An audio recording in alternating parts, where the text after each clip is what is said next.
שמי אברהם גבעון, נולדתי בבגדד, עיראק, בשנת 1934. עליתי ארצה ב-1951. אני תושב העיר אשדוד מזה כ-48 שנים. נשוי, אבא ל3 ילדים, סבא ל6.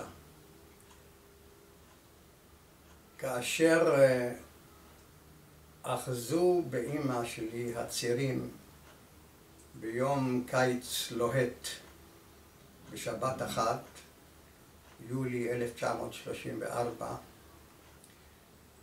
המשפחה שלי שבעה לבן זכר. יש לי 2 אחיות בבית, גדולות ממני, לטיפה, הייתה אז בת 6, מדלן בת 4, היה עוד ילד אחד לפניי, נולד, אבל הוא נפטר בגיל 6-7 חודשים ממחלה. והדבר האחרון שאבא שלי רצה לשמוע זה שיכנו אותו אבו לטיפה. זה ממש לא היה טוב בשבילו. ולכן אפשר להבין כמה שמחו כאשר הקבלי, המיילדת, אומרת לאמא שלי, מזל טוב, לא זו בלבד שיש לך בן זכר, אלא שהוא גם נולד עם בורגו. אמא שמחה קודם כל שיש לה בן זכר, ואחר כך שאלה מה זה בורגו. הקבלי אומרת לה שזאת השליה שמכסה את הראש של העובר, של הוולד, וזה סימן למזל, וזה נדיר מאוד, אחת לכמה עשרות אלפים של לידות. טוב, אמא לקחה את הבורגה, שמרה עליו, זה סימן למזל. ועכשיו אני קופץ כמה עשרות שנים קדימה. עלינו ארצה, עבדתי בסוכנות היהודית, עמדנו לצאת, רעייתי ואני, בשליחות לחוץ לארץ, לארצות הברית, ואמא שלי קוראת לי.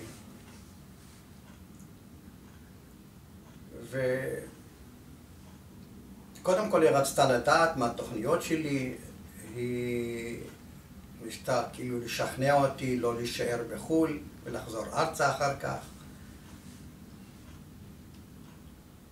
ובסוף השיחה היא אמרה לי, אני רוצה להחזיר לך את הפיקדון.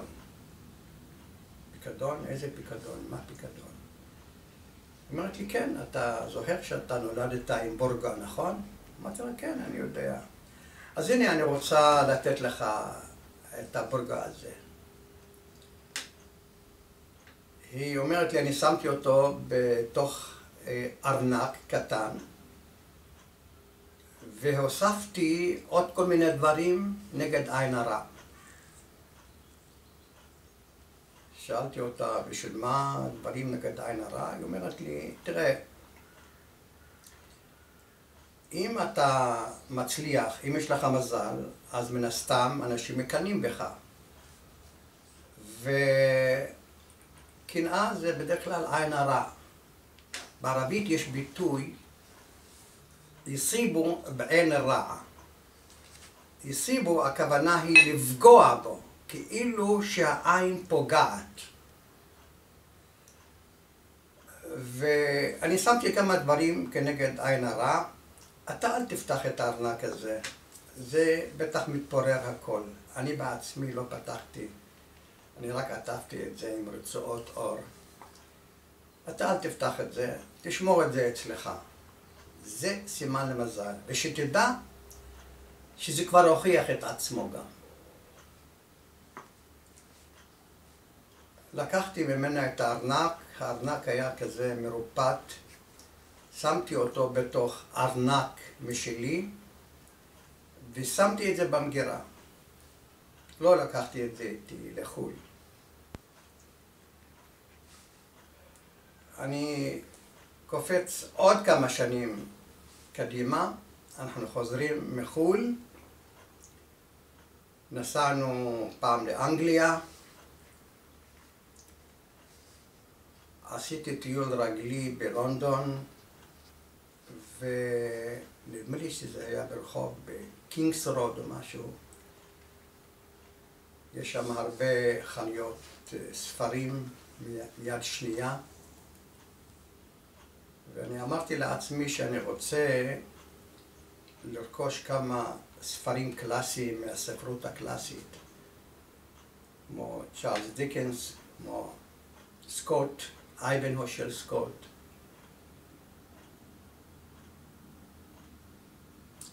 ושיהיה לעת מצוא. כשיפרוש לפנסיה, יהיה לי זמן, אני אשב לקרוא. בין היתר רכשתי גם את הספר דויד קופרפילד של צ'ארלס דיקנס. אגב, אני קראתי את הקיצור של הספר הזה פעם אחת ב-Reader's Digest בערבית, שנקרא אל-מוכתר. היו עושים קיצורים כאלה, קראתי. אמרתי, אני אקרא את זה עכשיו. ככה זה היה. פרשתי לפנסיה, והספר הראשון שאני בוחר לקרוא זה היה דויד קופרפילד. בעמוד הראשון, אני קורא לו, הוא כותב את הסיפור בגוף ראשון, הוא אומר, I was born with a cowl. ויש שם כוכבית ופוטנוט שמפנים אותנו לאיזשהו הסבר, לאיזושהי הערת שוליים. והנה אני פונה לאותה הערה, ושם מסבירים שהקאול זה השליה שעוטפת את הראש של הוולד, והיא נחשבת כסגולה למזל, וסגולה כנגד תביעה גם.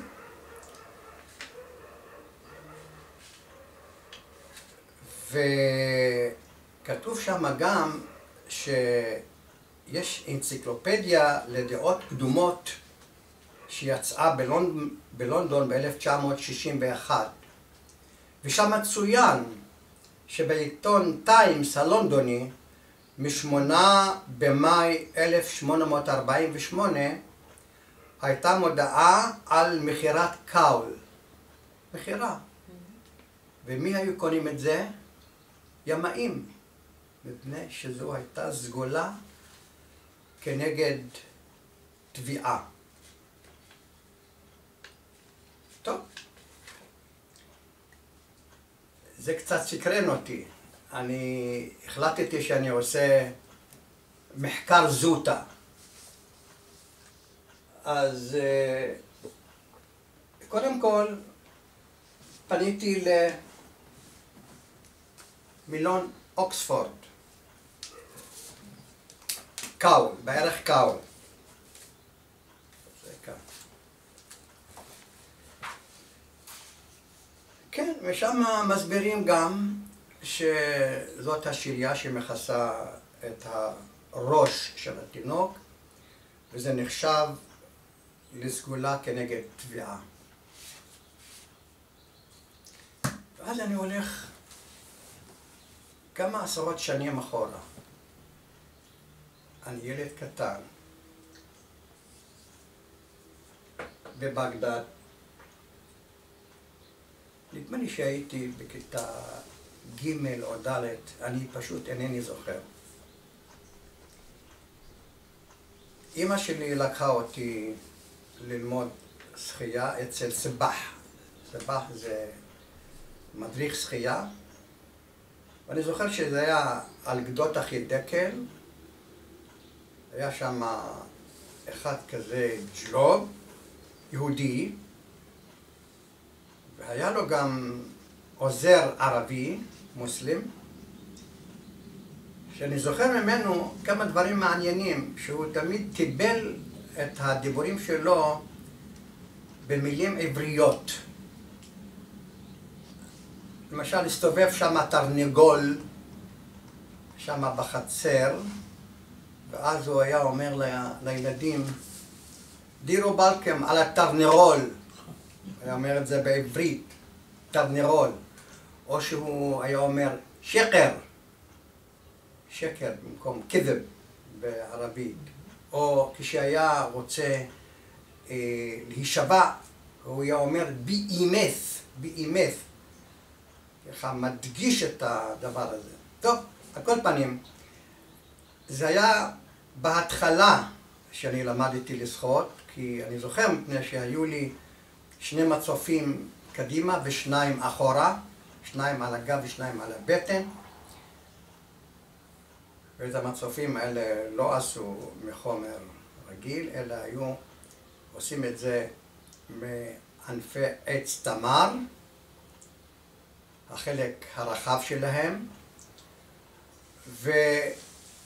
וממש בהתחלה אני נסחפתי עם הזרם בחידקל, ונקלעתי למין כזה מקום שהוא בין הגדה לבין איזושהי אונייה שעגנה שמה. אני לא יודע אם אני הייתי בסכנה, אבל על כל פנים כולם הסתכלו עליי, ואותו עוזר של סבח בא ושלה אותי מתוך המים.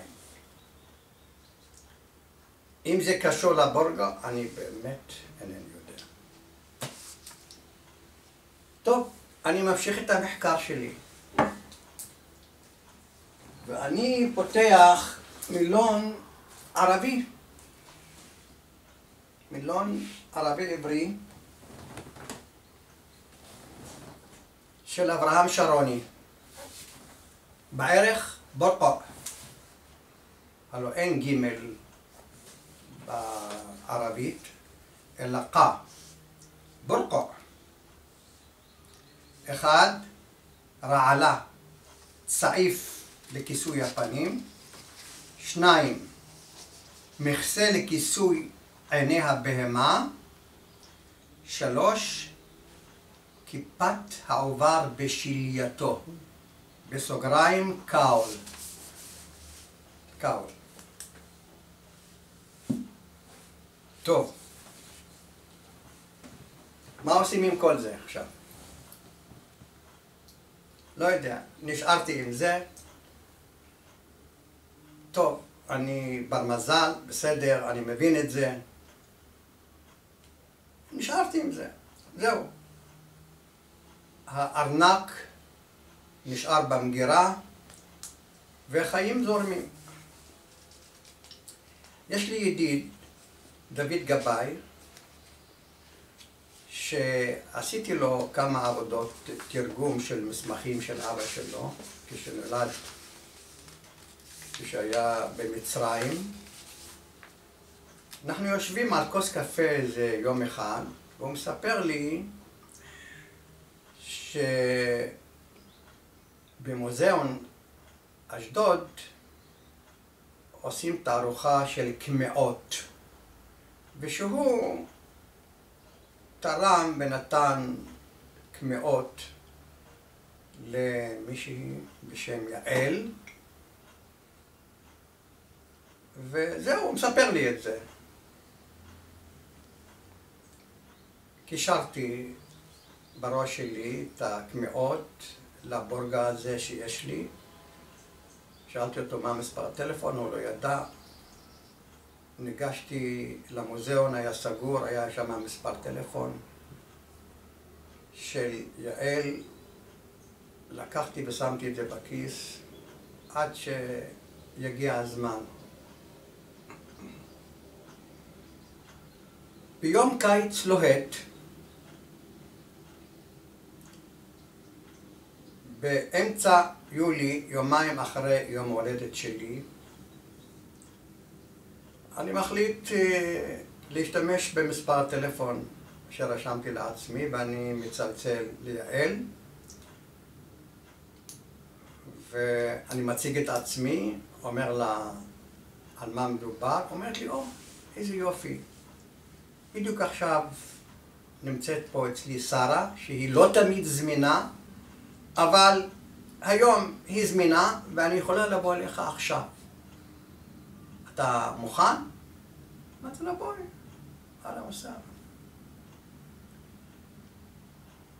וככה היה.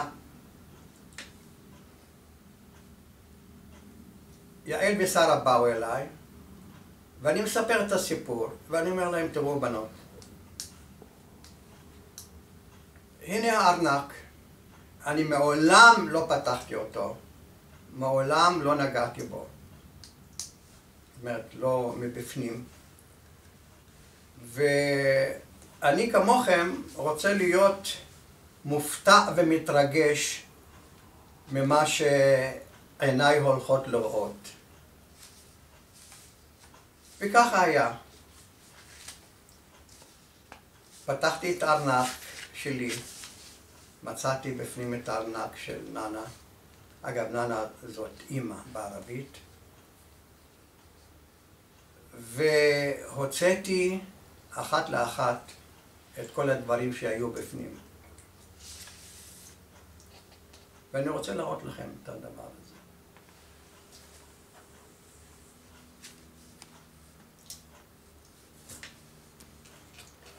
נעצור טוב. רגע.